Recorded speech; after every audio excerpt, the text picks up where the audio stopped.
Alright, you guys, welcome to the garage. It's a little tinny in here, but whatever, we'll make it through here. Like I said, I had a little bit of a request today to discuss grappling and wrestling in the context of striking. Now, the person had asked more about like gut punching and that type of thing, like chest punching and things that are a little bit more innocuous. But for today, I would like to. I want to go ahead and I'm going to start a little bit about standing game and how to strike and how to actually apply that more in a self defense situation, just to kind of keep it a little bit more relevant. But the guy's question is going to be answered right here as well because we're going to go through everything that you kind of need to know. So. The thing about striking is that normally I'd be wearing gloves, but they're in a box over there behind a lot of shit. So we're not going to bother with them today. I'm not going to be striking hard. But when we are, if you're in a fight and it's, a drunk guy in a bar, the thing is that a lot of people, especially the people that get into fights, they tend to not know what the fuck they're doing. The thing is that, that when people have more experience wrestling or doing Muay Thai or anything like that, a lot of times with Conor McGregor being a little bit of an exception, people tend to actually be a lot more chill and be a lot less willing to get into a fight. Even like Joe Rogan had recently said, not recently, but had said, he spent his entire life studying martial arts and he's terrified of getting in a fight. And it's Joe Rogan. It's somebody I would not want to get in a fight with. So we'll just go ahead and go into that. And so today I'm not going to cover knife defenses, for one, because it's not something I can really cover with just me in a punching bag. It's something I need another person to demonstrate with. But also because generally speaking, unless you absolutely can't, you should never get in a knife fight. The best defense for a knife is to run away. And as much as our culture likes to say that that's wimpy, the first rule of a knife fight is expect to get cut. No, really, you're going to get cut, and it's going to be a bad cut that's going to require stitches, and you might bleed out. So a lot of times when you're saying, okay, I want to expect to be cut, expect, where you present like this area versus this area, because this is where your major arteries and tendons are. There's some semi-minor tendons in here that can potentially be attached, but you don't have major blood lines here, so you're not going to bleed out. So, a lot of knife defense and whatnot is choosing how you get cut rather than not getting cut at all, which obviously is preferable, and the way that you get out of that is you run away. And that's probably true of any time you get in a fight, because in a way you are consenting to be in a fight, and therefore you're going to get the crap beat out of you. Or even if you are legally liable. That's what I meant to say. Anyways, so people, when they are drunk or they are don't really know what they're going to do, a lot of times, like, a punch is going to look like this uncontrolled wild hook rather than a proper punch.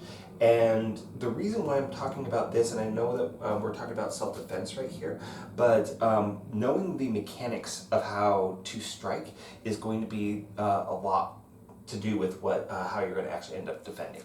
So if somebody's going like this, they're going super wide and uncontrolled, and they kick you wildly. The thing is about that is that, for one, they're not using their body for power, so you're probably not going to get too fucked up by that. But the other thing is it's super easy to defend. It's coming. So if somebody's cooking you wildly, you can arm block, you can, ear block here, you can parry over the top, whatever. So you've got things that you can do.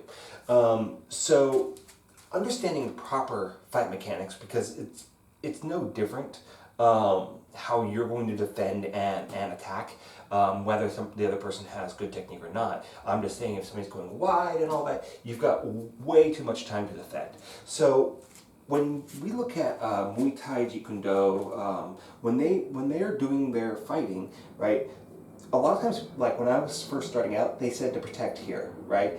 My hands are above my temples, right? And the reason they're up here is because as I fatigue, they're going to come down, right? And if you're in a long fight, you're going to fatigue and your arms are going to come down. So if you are thinking up here and you start fatiguing, you start going lower, you actually end up where you actually really need to be. So when I'm protecting, I'm using my arms, but I'm keeping some type of frame here around my head, because that's the most dangerous part for me to get kicked or hit. As far as crotch protection, your stance is going to be the main thing for that. And so when we talk about stance, we want to be in the most, broken glass, we want to be in the most stable position, right? And so it's one of the things that some people that I've trained with who did some other fight styles that I didn't know as well, they would face a partner like this.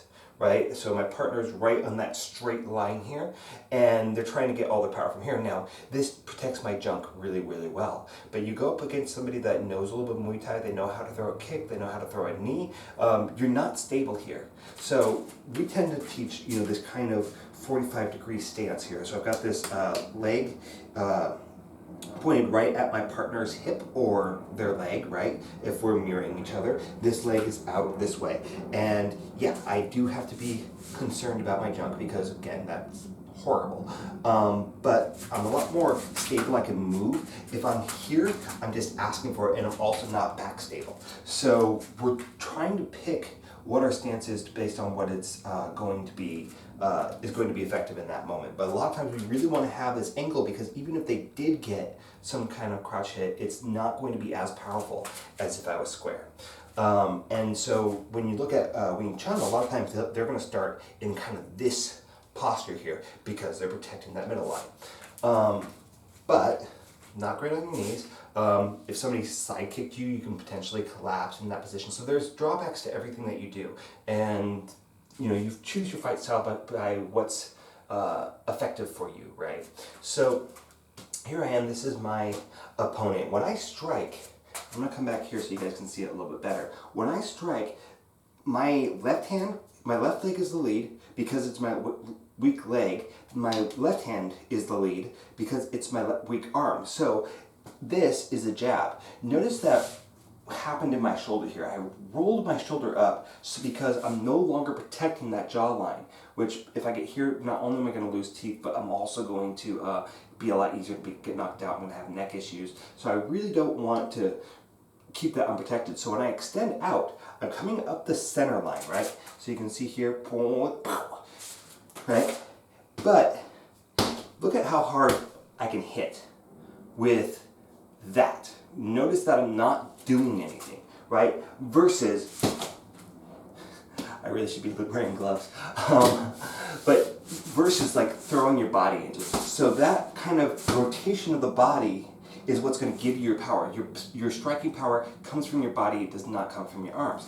Now, the thing is, this is my weak arm, right? This is my jabbing arm. So usually the jab is going to be the first punch you're going to throw. Why? Because I want you to defend that jab and let down your defenses, or kind of compromise your defenses for the cross, right? So because, I'm squashing with the bug here, right? So you guys can't really see that with my foot, but I guess you can. But I'm popping that heel up, I'm driving with my hips, and I'm rolling into that strike, right? So a lot of times, boxers and people doing Muay Thai and whatnot, this is a lot of times all that they're going to do. Right? They're going to practice, a light jab followed by a heavier cross, right? So, jab, cross, jab, cross. The first combination you kind of tend to learn is going to be like jab, cross, hook, cross, right? And the thing about the hook, I did it really big in that demonstration, but it really should be right? It's almost, I'm not extending, I'm not leaving myself vulnerable here. The wider I go, the easier it's going to be to defend. Right? So, bump, bump. My power is coming from my body, but I'm more focused on protecting myself than I am hurting my partner, because that's my goal here, right? Rule number one of any fighting style, don't lose. So my first priority, don't lose. I'm not letting my defenses down. Now, the other thing that we study quite a bit, it's going to be really hard with the bag this high, in Muay Thai, is like knees and kicks, right? And so for your knees, the power of the knee comes from the rest of your body as well, right? It's not this, right? I'm not just bringing my knee up, right? With Muay Thai, your knees go up and in, right? So without the back there, I'm throwing my whole hip into that. I see that, you can see that my body's going back a little bit when I'm doing that knee, but my center of gravity is still right over my base of support, right? So I'm not like going way back where I start to become compromised. I'm just going far enough back so I can project my hips forward. It's just like shrimping. You can't project your hips if your shoulders are forward. But don't make it too big, because it's a knee. It's a close range thing that you would do. And when I would do a knee is not necessarily like, you can, and people do flying knees and all that, but I'm not going to usually do it from, okay, we are way out here, we're jabbing, I can't reach you, right? What's going to happen is like I'm going to get into this this position where I'm holding on to my opponent, and then I can start to come in and actually hit that knee, right? And that's one of the reasons why I'm not too concerned. I am protecting my head because of the way I'm grabbing him, but I'm going to usually be really close before I do that. Now, I guess I'm going to probably have to be here for this. So when we're doing kicks, and I really wish I put this lower, right, when I'm doing a kick, right, so with this leg, with my bad leg, right, I'm going to bring, so if, yeah, you can't see this, but if I have a line on the floor right here, my back foot is going to basically almost come to that line, if not right on it. And so my kicking power is going to be partially me projecting my body forward and then recoiling my body back, but it's also going to be the turn of my hips, right? And you want to make sure that your knee is pointed into your partner. You don't want to have a powerful kick going this way. My knee bends like that. It doesn't bend laterally. So if I kick and my toes and my knees are pointed straight up, but I've got a lot of power being driven from my hips, I'm going to break my knee, right? So when I come up, I'm rotating my hips in. I do point my toe. I don't want to break my toe. Some martial arts I don't think always do, but it depends on what you're doing. Like if I'm doing a jump tech, right, I'm going to have my foot flex. But for, oh my God, it's been a while. I forget the name. But for this side kick, right, I slide in and then I project my hips and roll into my opponent.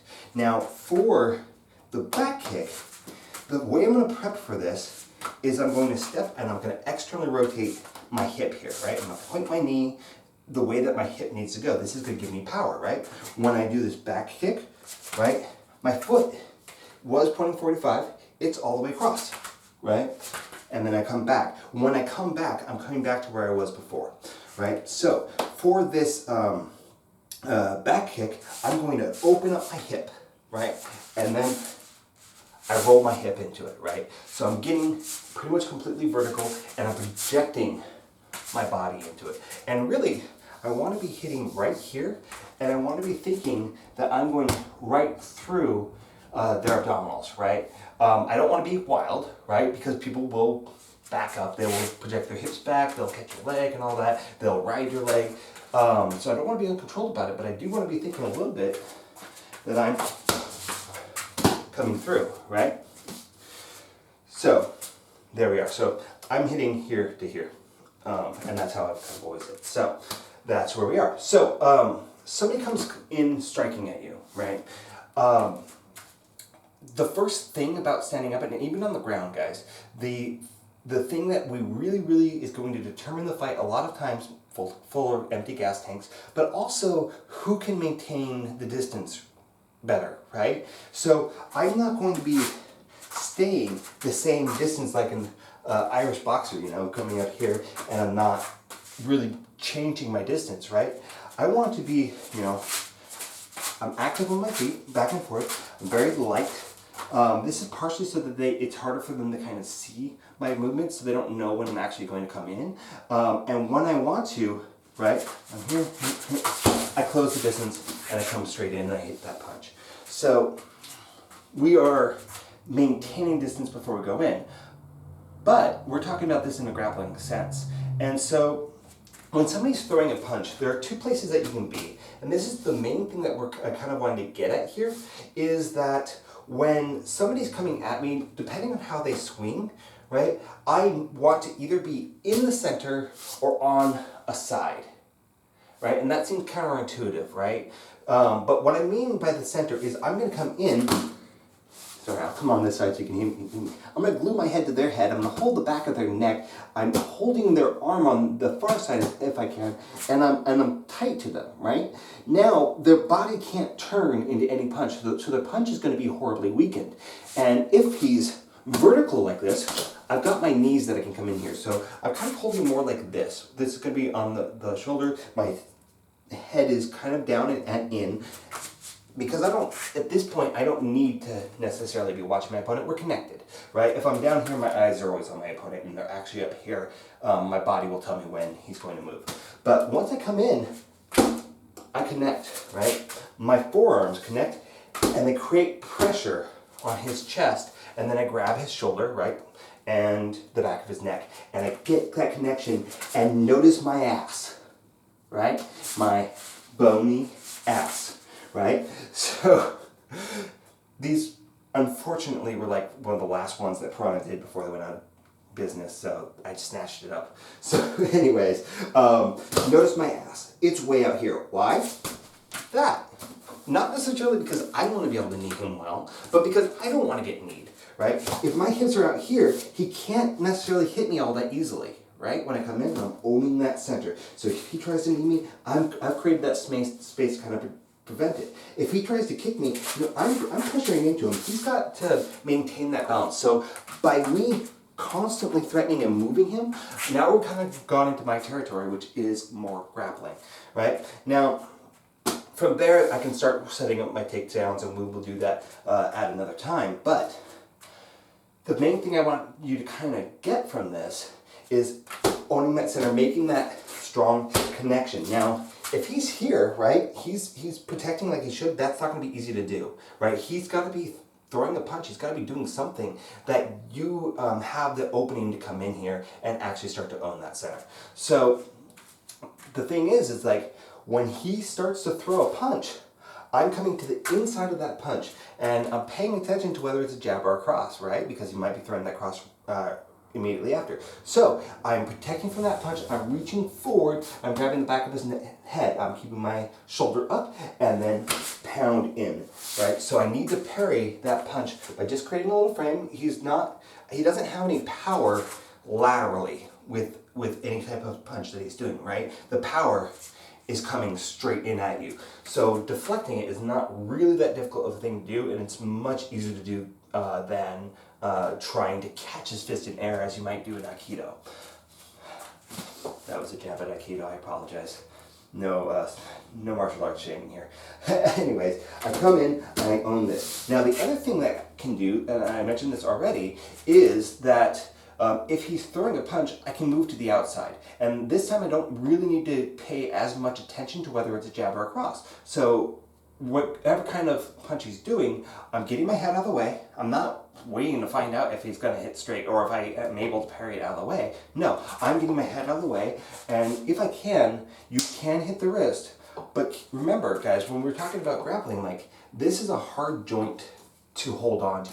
This is much easier, right? And so a lot of times in Muay Thai and Jeet Kune Do, what we would do is we'd hit the wrist first, and so we'd double tap, hit, and then we'd come in and own the side. Now, the thing is, if you think about that, if I'm throwing a punch here and you are trapping my arm here, I can't really turn my body and actually hit you very well anymore. So by coming to the outside of that strike, now I'm in the position to kind of start to trap you and start to work on grappling.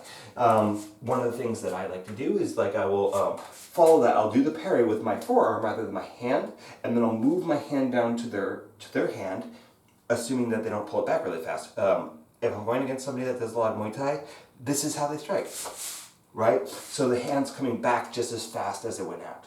So if somebody's doing that, yeah, I'm getting to the outside. I'm not relying on me catching that hand. And if somebody's slow, right, and they're just extending out and I'm drunk, then I'm absolutely parrying, grabbing his arm, doing a figure four like I'm doing an Americana or Kimura, right? So my hand is coming out from the outside, I'm grabbing his wrist, I break his arm down, right? I'm not fracturing it, but he's extended here. I'm just creating an angle there. So I create an angle with that, grab my own wrist, now I have that kind of Kimura lock position. He no longer has his ability to hit me effectively with anything, really, because I'm on the side. He can't really kick me, he can't really turn in to punch me because I've got this steering wheel on his body. So one thing I could do here, right, I've got that kind of grip here, is I can step behind his leg, right? And a lot of times when I do that, I'll put over here so you hopefully can see it, my heel will be up and I'll make contact with my calf. This is kind of in the Sotogari, right? So I'm here in this position and I make that strong contact. I might even pull him towards me a little bit so that foot is heavy. I want all of his weight on that foot, right? So from here, I'm going to start using this because he's going to follow this, right? This is compelling pressure, whereas, you know, if I'm just pushing, you know, the two of us back, I want to... I'm just as compromised as he is, right? So I'm using this Kimura, like I'm trying to finish this Americana rather, and I'm pulling his arm back down. He's gonna follow that. So he's now already going the direction that I want him to go. I've got my foot connected to his calf. I stomp my heel into the ground. That's going to basically take all that weight that you've been putting onto that leg off the ground. And then I'm gonna turn and look where I want him to fall. And from there I can just throw my leg over the top and do an arm bar or whatever, right? So that's kind of where we are with coming out to the outside. The other thing I can do, if I come out around to the outside, I can take his back relatively easily now, right? So if I can prevent him from turning back into me, maybe if he's wearing clothes, I'm holding onto his shirt and holding it down. People who say that, you know, jiu-jitsu doesn't work in the street because nobody's wearing a gi, they're wearing fucking clothing. You have something to grab onto. So if I can keep him from turning into me, I'm extending my arm and holding onto his shirt. Now he's going to be kind of stuck in this position. You know, he could be trying to chase me, but I'm going to be able to come around to his back, set up a rear naked choke or whatever, kick out his knees, kick him to the ground, and choke him out much easier. And I'm going to have a better time doing that than he's going to be able to defend it. So one of many options, guys. There's a lot that we can do here. So going back to like this owning of the center idea, several things can happen from this position, and we'll talk about it in more detail when I have somebody here to do takedowns with. But one of the things that I can do once I have this position, I can start driving them back. So if I'm really being aggressive about driving somebody back, people are going to be stepping, they're going to be trying to find their balance, and a lot of times their legs are going to be coming a little bit higher, right? So if I have that, and I'm driving back, and I'm going relatively fast about it, right? I'm really driving him back.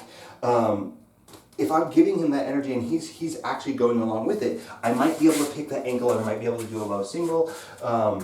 It's just anything I can do to kind of get those legs light so I can pick them up. The other thing that I could do if I'm in the center, right? If I could get some disconnect, I could go for a low single. I'm not particularly a huge fan of that idea personally. I could bring my head to one side, I can grab his tricep, step around for that Sotogari that we just talked about. I could keep myself connected and just extend my leg and fall back and drag him with me, and then take side control. That's a relatively easy thing to do. So there are a lot of little things that I just want you guys to know. And this main point of this standing part of this playlist, which may only be 2 videos, is I'm owning the center, or I'm coming to the outside and I'm maintaining that outside control. I'm not going to be staying where he can punch me because, again, grappling is my better game, and that's where I want to take him. So, generally speaking, coming in and controlling, keeping your hips out, that's going to be a lot of it, maintaining your stance so you have power. If somebody's stumbling back and they've got a square stance, great, I'm going to take them back. But sometimes that's going to be difficult. So, don't lose. That's rule number 1. Rule number 2, own or own, right? Outside of that, you know, you can work on your Muay Thai, you can work on your Jigme Dokai, whatever.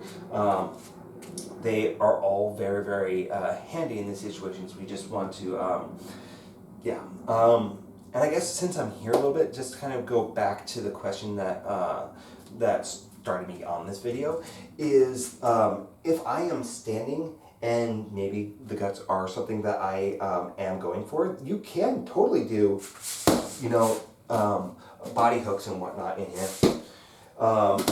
Just one thing that I really, really kind of emphasize, and I'm reminded of this because I did it wrong just now because I'm out of practice. This is the hammer position of my wrist, right? That is it. That's how your wrist should always be. And because your arm hooks this way, the tendency is that people will do that. They will start to curl their wrist as they punch in. And what's going to happen is you're going to create all this downward pressure into this joint, and it's going to start to compress on this side and lift apart on this side. So you're going to do a lot of damage to your ligaments and tendons if you punch with a curled wrist. You want to always have the hammer. My thumb is to the outside. Especially on hooks, right? So I'm not making a big hook, right? Hooks are fast, and even more than going out, I want you to think about when you're throwing a hook that you are dropping your elbow down right into your ribcage as if you're trying to punch yourself in the ribcage, and your hand goes right back to that defensive position. As soon as you make contact, right, it's coming right back in. You could, if you got into the inside and maybe he's being way too wily here, right? You could bring your hand out, turn, and hit an elbow there. And elbows are very, very powerful, right? There are down elbows, there are side elbows, whatever. But the idea behind them is going to be the same. The power is going to come from my body. It's not coming from my elbow or my arm or my shoulder. So coming in, down, whatever. So I hope you guys have enjoyed that. I hope that kind of answers that question. So let's go ahead and get down to the mats, and we can talk about the next part of this, okay?